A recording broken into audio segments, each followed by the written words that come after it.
My strategy for shedding the next few percentage points of body fat to get super lean and then build from there. This is my carnivore diet, level 3 fat loss strategy, for lack of a better term. This is a very simple system of what I'm going to do right now based on 90 days of going carnivore and testing and tweaking, iterating, seeing what foods that I'm over consuming and how cheat meals factor in, how my sweet tooth factors in. These are the things that I've learned over 90 days doing carnivore, and now I'm going to focus on phase 2 to bust through this weight loss plateau that I'm at right now and get to the next level, specifically focused on weight loss. Now, as you can see, I don't have a ton of weight to lose, and I've always been a leaner guy, but I want to get super lean. I mean, I want to get to almost starvation level lean before I butt up against any physical or mental detriments from going too lean. I want to figure out what that number is. What does it look like physically? And then if I can build on top of that, I also think this is a good reset because when I've been doing carnivore, I've still been doing dairy and there's some other things that I've had slipping in here and there. I may have cheated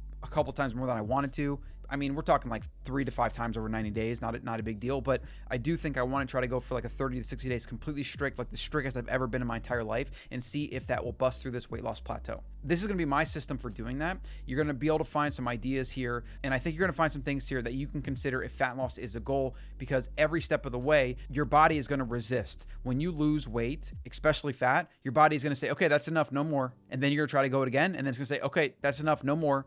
And every step of the way, to bust through those plateaus, you're going to have to do something differently. And you're going to have to really almost shock your body in some cases because it's going to try to hold on to its homeostatic state. It wants to stay the way it is.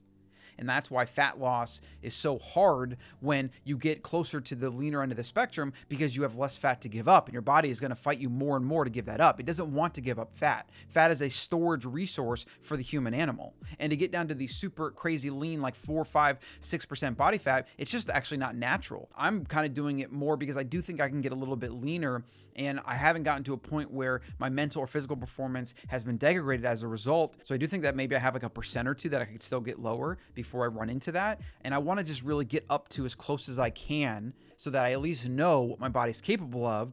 And then from there, I can decide what I want to do. Maybe I want to fall more into a comfortable eating routine and have my Rebel ice cream every so often. And I want to get down to that baseline so that I have that data point so I know how to formulate a long-term eating strategy.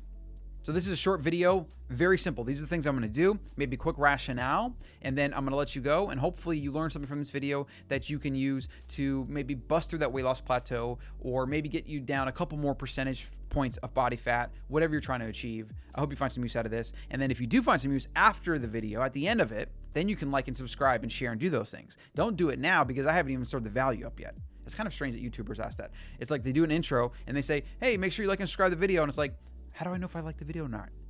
I know, I digress. So the first thing I'm gonna do, I'm going to cut back on dairy and maybe eliminate it completely.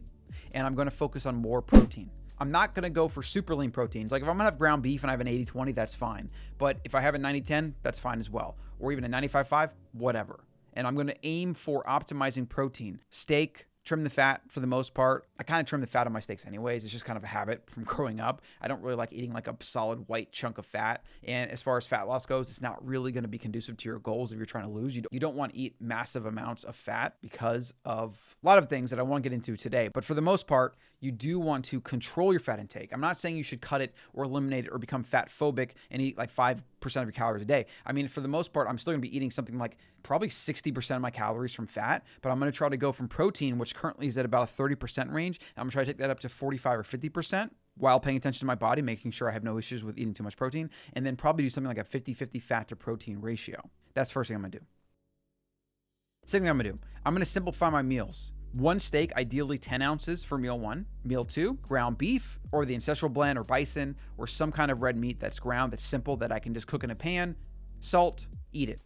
I find that when I eat this way, I struggle with appetite the least. So this might be something you might want to consider. Always having either some leftover ground beef or a pound of ground beef in the fridge that I can just cook up real quick. When I have that ground beef in the fridge, the days that I have that and I use that for meal 2, I always do better.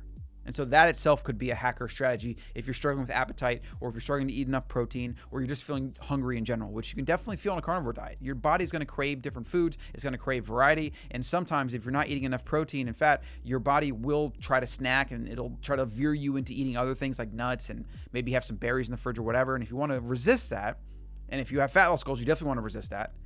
I recommend aiming for like a half a pound to a pound of ground beef as meal 2, and then just making it super simple. Third thing I'm gonna do, I'm gonna drink a lot more water. That's it, just drink more water. Right? It helps suppress appetite. It helps with other things in your body. Generally, we don't drink enough water to help us detox in our modern environment with all these stressors around us. Drink more water. I'm gonna start walking more. Now, walking is like the secret for fat loss. It's just one of those things that we don't do enough. Our ancestors used to walk like 13 to 15 miles a day. Most of us walk less than 1, do a lot of sitting. We do a lot of standing, lounging, whatever. We need to walk more. And walking is just one of those things. It's just your body's way of using up fuel on a slow, consistent basis. And so I think it's completely underrated and underused. I got a treadmill in the garage.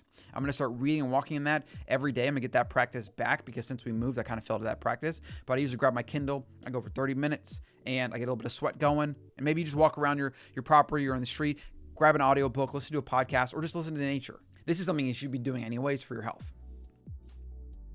5, I'm going to keep getting outside and getting a lot of vitamin D. It's finally warming up here in North Texas, and it's beautiful outside, and I need to just keep going outside.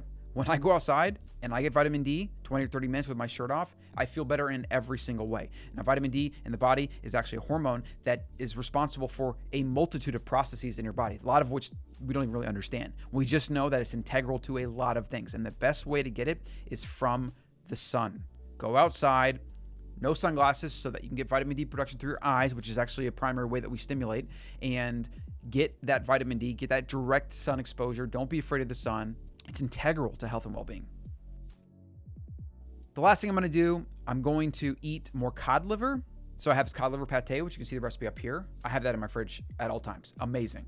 And that's my strategy for getting a lot more omega-3s in. And of course, I'm also eating salmon roe here and there. It's kind of expensive, so I try to partition that out. My son loves it. And getting more of those omega-3s is going to help me with reducing inflammation. I've also found that when I'm consuming more omega-3, my appetite is more under control, so it's less likely I'm going to go cheat or try to eat some Rebel ice cream or do whatever.